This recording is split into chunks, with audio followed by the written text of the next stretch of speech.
knock some heads.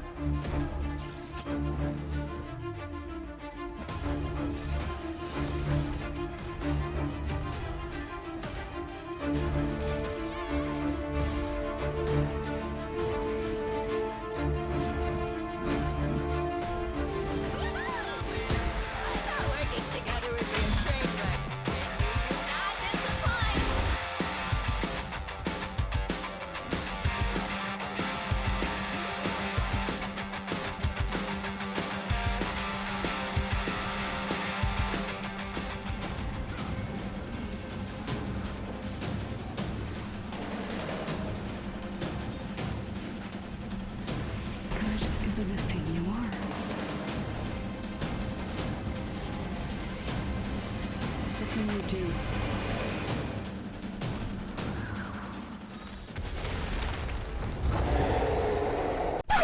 At first glance, with no prior knowledge to the history of these three games, it may seem reasonable to assume that comic book fans would rejoice at the sight of these characters being brought into the realm of a video game. With movie tie-in video games now a distant memory, the days of seeing your favorite character come to a console near you has dwindled drastically in recent years. Sure, the occasional LEGO game will drop in, you could bet your ugly ass that every character under the franchise will make an appearance twice over, but the sheer quantity of individual characters or teams getting their own solo games has definitely fallen off.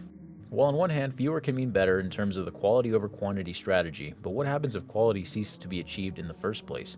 The games shown at the intro of this video fall victim to this conundrum of a problem we have, where despite the desire, popularity, or scarcity of comic book video games, we still manage to receive a chocolate-covered turd upon launch more often than we'd like to admit. When does the magic begin?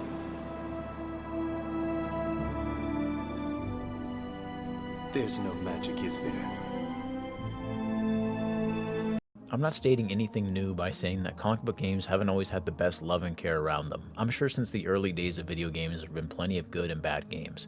Back then it was probably a little more simple than it is now. In those early pioneer days of video games, their biggest obstacle was making sure that the visuals were distinguishable from other video games and making sure their gameplay loop was fun. But I digress. In a perfect world, writers who fundamentally understand a character at their core and are passionate about writing a good story can translate those aspects seamlessly into a video game regardless if anyone is familiar with the source material or not. Of course, I'd argue that a huge chunk of the intended audience has to be the fans of the character, but the task of drawing in unfamiliar gamers and keeping them engaged ultimately falls to a good marketing team and most importantly the developers themselves. In other words, hey, it doesn't matter if you know this character or not, because we made a good game regardless of that. But if you are a fan, boy are you in for a real treat. At least that's what I believe comic book games used to strive to accomplish. In recent years, I'd say that more often than not, I have no idea what a game is trying to be, who it's being marketed towards, or why it was even greenlit in the first place. As an avid fan of these comic book characters, I feel like I'm being played for a sucker. It was as if I was being led to believe that I'd be receiving a product that would be tailored to the fans of these titles, but upon release it just left me feeling dumb for trusting the words of these publishers. After much time has passed, I'm left with this big question of who were these games even made for? By no means am I an aficionado of game reviews.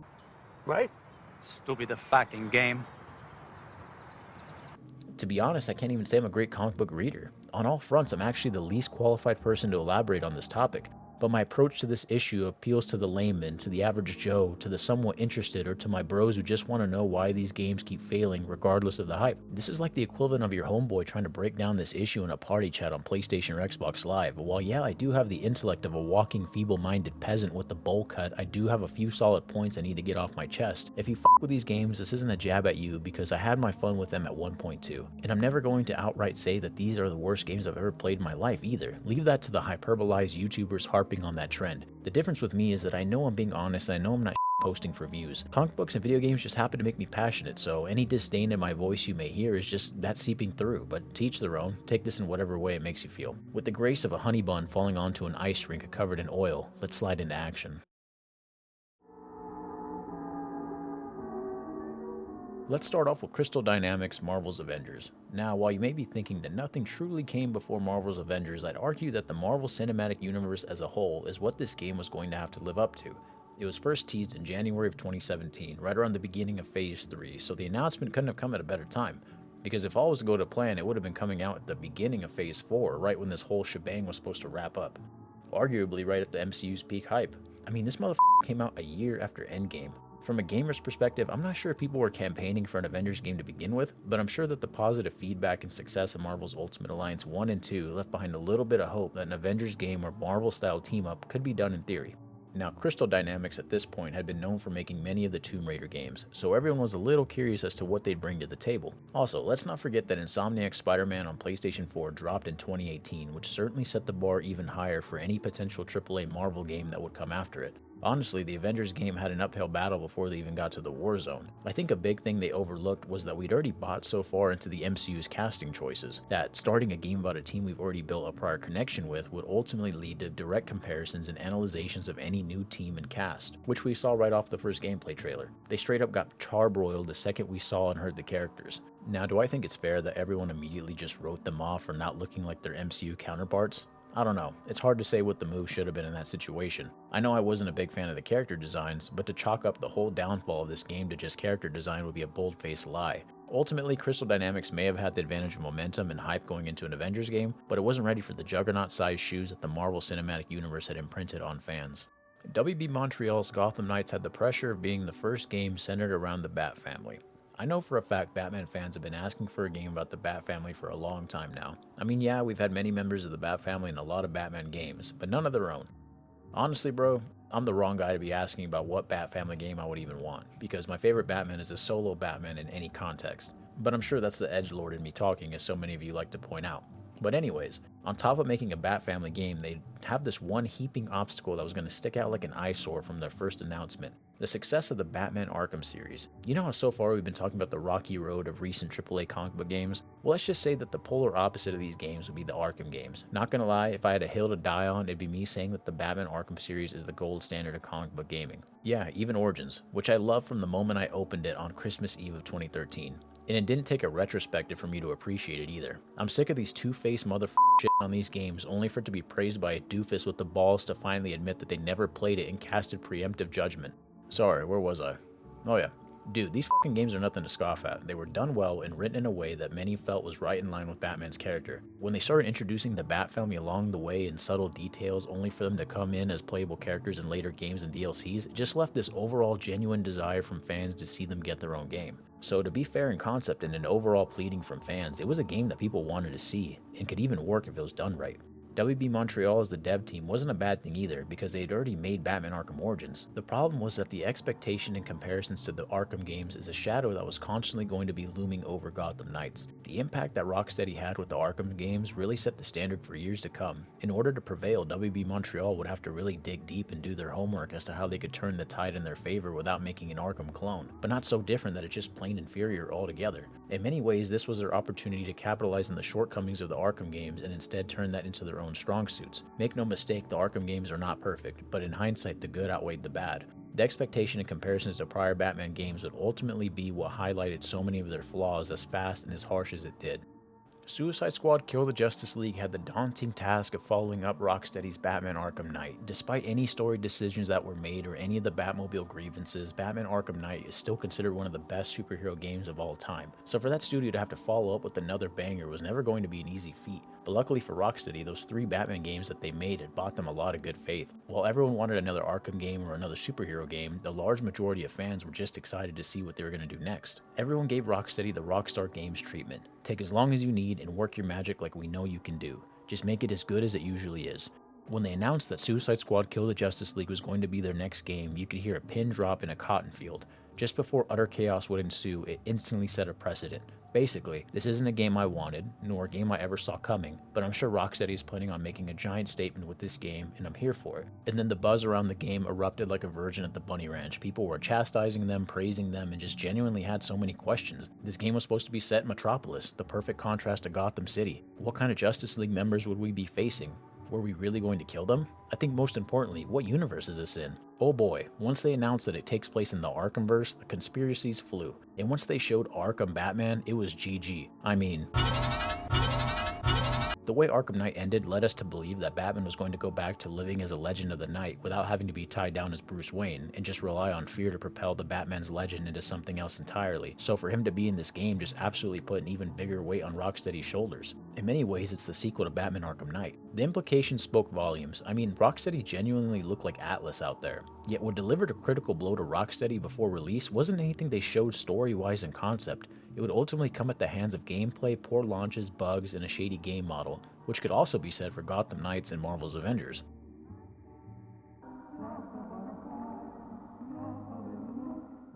I realize that this is a hot topic, but this has to be addressed to truly get down to the root problems of these games. I'm not coming out here on a podium in 1933 Germany to say that if your game is a live service game with microtransactions, it automatically makes it canned hot dog water. I can be an adult and admit that the formula works for specific games and certain audiences, games I play even. If that model wasn't making any money, it wouldn't still be a thing right now. I think that in concept, a live service game that is fully playable on launch, continues to update, displays innovation, presents a challenge, and can ultimately keep the gamer engaged will find success, and can even continue making money if the game proves to be of value to the player. I'm not saying that's good or bad, because if that's your jam and that's how you spend your time, then it's all good. But that concept of games as a service does have a lot of flops, and an extensive track record from greedy companies trying to finesse gamers. So people have a good reason to pose that type of game. Of course you have your exceptions, and to the communities of those games, I'm happy for you, genuinely. To everyone else, this whole game model is usually a walking red flag, especially when you see it from these massive studios with a record of making the exact opposite of a live service game. In my point about expectations and comparisons, I already listed how difficult it was going to be for those studios to win over fans before they even showed a gameplay trailer. So for them to come out with the live service game model after all that anticipation, it definitely wasn't going to be received well. The way it goes is something like this. A studio comes out swinging as they try to sell you this dreamy AAA game they've made. They say it's a bona fide masterpiece, so you better get in on it now while it's hot so you can get all the pre-order goodies and special editions. You may even get your little Cheeto-stained paws on an early access copy on top of all that. After being roped in, you quickly realize that this AAA game barely even functions. Why are there so many bugs? Wait, I can't even enjoy the early access because they're too busy trying to fix the servers, or the game's unavailable? That's when they really slap their wiener on the table and say, hey, I know something that does work. And you desperately look at them with a defeated face. They pop you with the in-game currency packs and cosmetic skins at the shop are up and running despite all the turmoil. Hey, you can even get the Season 1 pass. That about sums up the current games as a service model. As long as they get as much money out of the player as they can, regardless of any other gripes, a win is a win.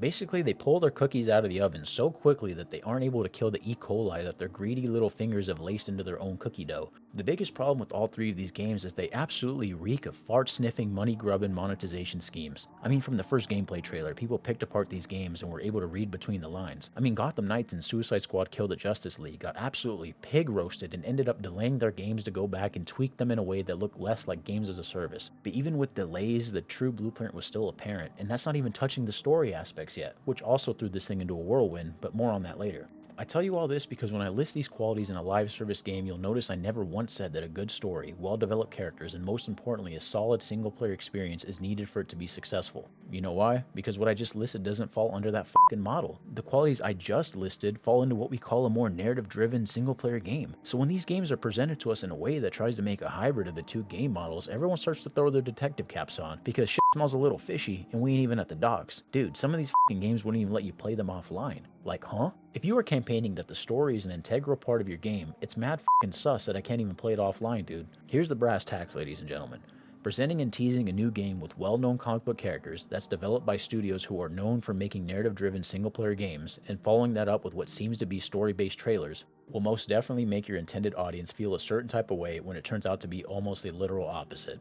Yes, I'm aware that a simple teaser can show absolutely nothing and merely be used as something to draw you in, but if we take teasers and break them down by key moments, the dev teams, and the publishers, you can sometimes get a pretty good understanding of what you might expect from an actual gameplay trailer. Not to mention, we are talking about comic book characters. They are rich with lore, have massive fan bases, and have many different representations in media. If I wanted to pitch you a game with a live service model that happened to be about comic book characters, I would do so without the confusion that you'd be getting both in a weird hybrid game model that's really never been done before. Look, this is how I break it down in my head.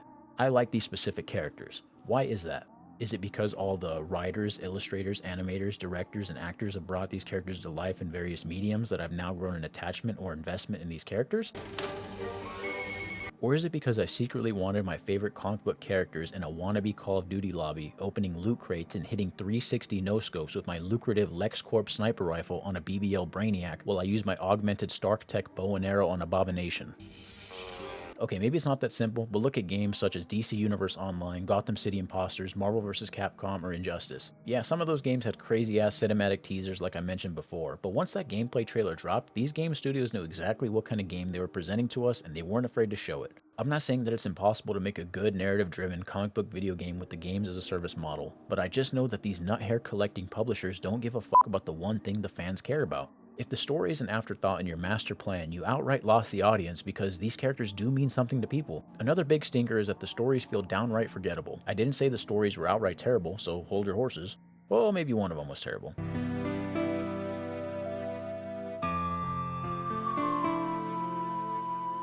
But when I played all of these games, the story elements never could hold my attention in a way that I hoped they would. Trust me, I really wanted them to. I wanted to at least report back and say the story was legit and the gameplay may have had its flaws, but at least the story made up for it. Also, I should mention that if the gameplay is fun, then the story can be excused in certain circumstances, but we didn't even get that at times. Honestly, I hate to get toxic for a second, but I'm gonna do it because I'm kind of pent up with aggression here.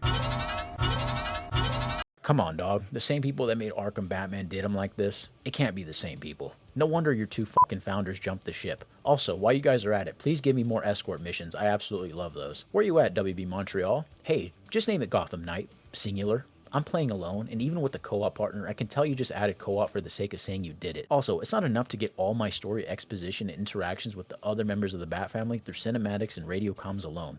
I might as well play Arkham Knight free roam mod. Lastly, Crystal Dynamics, y'all really thought if I fought AIM the entire time on your generic ass maps on a mega repetitive game loop, I just let that slide? Please keep feeding me endless resources from my upgrades because I love that shit. I love fighting Abomination and Taskmaster on repeat. Also, that Spider-Man DLC? Such a crock of shit! Honestly, I didn't even hate all the characters either. I just feel like they didn't get their time in the sun to bloom due to how the narrative was handled at times. If you dig the stories and characters, I'm happy for you. I hope you can genuinely tell me what it is you like about the story or the characters in the comments. I'd be more than happy to hear your perspectives. With the plague of the live service game model infecting these three games, I can't help but wonder if the focus was taken away from the story in order to go full throttle on the money-making aspects. Which is a real shame because I know if these developers had gotten these projects and had been told to do what they do best and make something without the confines of monetization, we genuinely have something worth playing. Unfortunately, seeing as how that didn't happen, we are stuck wondering how many more games will succumb to this identity problem before it gets resolved.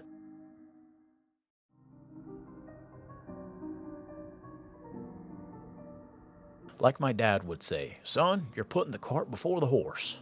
I swear these publishers step into a board meeting and say, hey, if you want the green light to a new game, make sure it has these three elements and it'll get the go-ahead. Number 1, superheroes are hot. Let's face it, superheroes are still fucking trending even after the MCU downfall, so everyone is still trying to strike while the iron's hot, but even I know it's on its way out. Number 2, longevity, which basically translates to, can this game support microtransactions and monetization schemes over time while we keep making lackluster content? In a nutshell, they want to keep the plebs spending money regardless of the game quality.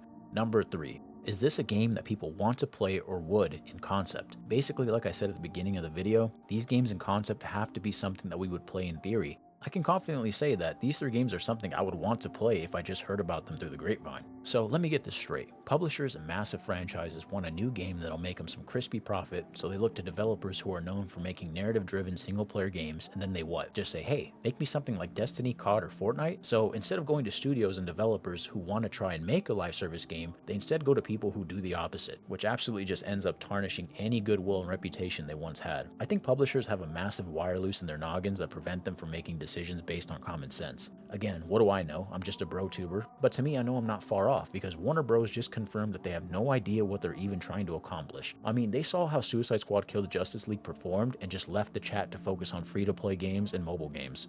Hello? Didn't y'all drop Hogwarts Legacy last year and it made you guys a shit ton of money? Oh yeah, that's right. It was the #1 selling game of 2023. It outsold COD. A single-player wizard game outsold Call of Duty. Okay, it's not that crazy, but these guys really had the best-selling game and then decided to hit the eject after Suicide Squad. JB Perrette, I hope I'm saying that right, the CEO of Warner Bros. Discovery, Streaming and Gaming, said, recent gaming output from Warner Bros. Has focused on AAA console gaming, which is good when you get a Hogwarts Legacy as the best-selling game of the year, but that's not guaranteed in a volatile market. Suicide Squad was a massive disappointment in the eyes of Warner Brothers and definitely caused them to shift their focus moving forward. He also said, "So the plan moving forward is to help reduce volatility by focusing on core franchises and bringing at least some of them to the mobile and free-to-play space, as well as continuing to invest in live service games that people play and spend money on over a long period of time."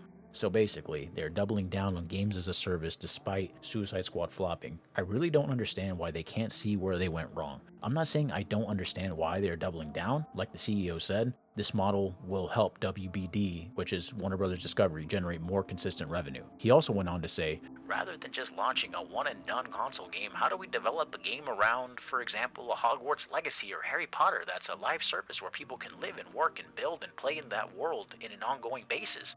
His quote, not mine, so don't at me for the grammar. Okay, so not only do they plan on pushing on with these games as a service model, but they are actively looking into how they can capitalize on their successful single-player game model by making it translate into a live service.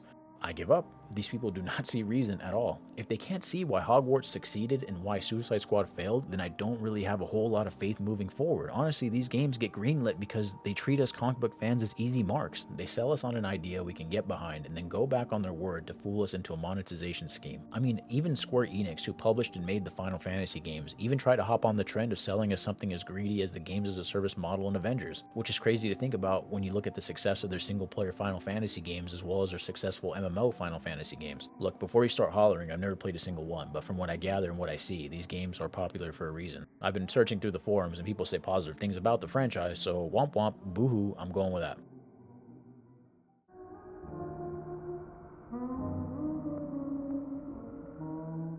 So, who were these games truly made for? Can it be chalked up to just publishers trying to haggle money from comic book fans who believe will endlessly pour money into a game? Do they assume that because you were a fan of these characters, you'll just gobble up any scrap they sell you? Do they think that the same people who play Fortnite, Destiny, or Helldivers 2 will change their focus to their unfinished live service game instead? I think it's a combination of all of that, and then some, but ultimately I can confidently say that these games were not made for you and I. As much as they lead you to believe that they made it for you, I'd happily call them out on their bull. Look, when I was making this video, I really didn't want to prattle on about some kind of hogwash or host like everybody else. I also didn't want to do a video about what went wrong with all three of these games because, as I mentioned before, a game reviewer I am not. I really just wanted to highlight the big reasons as to why we keep getting these games despite how much they flop. I will say this, if you genuinely like these games, I'm not calling you out and I'm not throwing shade, but I genuinely think you should be asking for more out of these games. If you take anything out of this video or any other videos about comic book characters that I have, I think you should question the products you're receiving when things start to feel off or flat out untrue to what you know. I realize that not everyone will be happy with someone's take on a character or a story, but you have to be able to recognize when these companies are trying to steal your time, money, and attention through these mediocre movies, shows, and games. This new trend of making a profit through quantity over quality is something I'm never going to wrap my head around. I mean, maybe it's my age showing, but I feel myself pulling away from the genre every time one of these sloppy superhero things drop. I'll always be a fan of my favorite characters and the people who have brought them into existence, but to participate in the onslaught these companies have done to exploit them is something I'm tired of doing. I don't know if the tide turns from here, but hey, as much as I am a pessimist, there is a silver lining. There are still games that have yet to be defined by the failures of others, and still have the opportunity to change the culture. I don't know what the future holds, but I do know that if these companies continue to try to ride this wave of avariciousness, it's only going to lead to one thing. And it can be summed up perfectly by one of my favorite movie quotes said by Ben Mendelsohn. You know something, Luke? If you ride like lightning, you're gonna crash like thunder. Well, ladies and gentlemen, thank you for sticking around once again. Another random video drop by yours truly. Yeah, no set schedule. But hey, you know how it is. This channel's random, dude. It's never decided, so. Anyways, thanks. Catch you in the next one. I don't make no moves unless my heart is in it. Everything had changed when my mind started shifting. It's always up to you, and that's from start to finish. They don't want to see you win, cause that's just hard to win.